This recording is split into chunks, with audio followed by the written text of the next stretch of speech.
عليكم ورحمة الله وبركاته. شيف هريس يسوي لكم حشوة السمبوسة بالبطاطا. البطاطا هو بيلاته مغسل منظف زين ما زين ويطبخ لين انهرس وجهز. هذا أول شيء. زاهبة مرة. كبد كبد كبد كبد.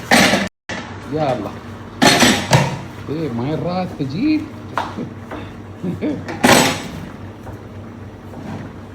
صبر صبر. زاهب. هذا المتمني. وهذا الماش. هذا لزوم الشوك حشوة البطاطا. يلا بعد زاهد 90% نضوية 99%.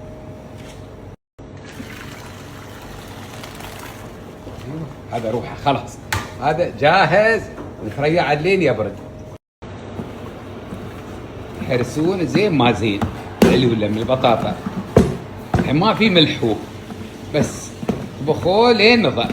يحرسون زين ما زين. ما بعد يخلون شرات الروبه، يخلون فيه شويه حتبير، شيء بسيط يعني شيء لا يذكر، لكن في الطعم ينطعم انه يعني في شويه حتبير.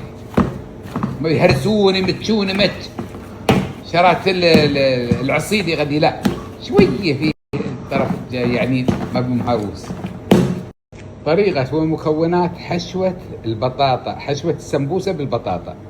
حشوة البطاطا للسمبوسة الرمضانية اللي نحن نستعملها: خردل، كزبرة، كريبتة، فلفل أحمر مبروش،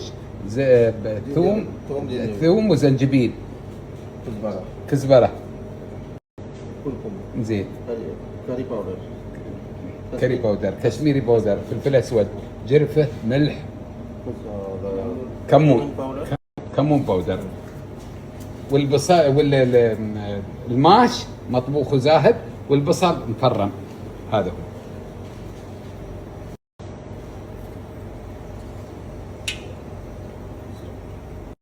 اول بادي الخردل. لازم الخردل ينعق، يصير ينعق وراه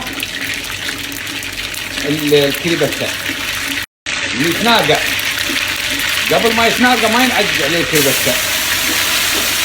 هذا حشوة البطاطا.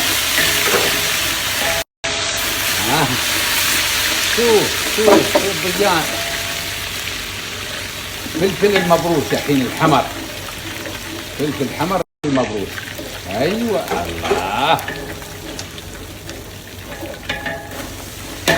ايوه بصر مخرم صغار صغار. هذا الخلطة يجولبون لين نرد عليكم بدقايق.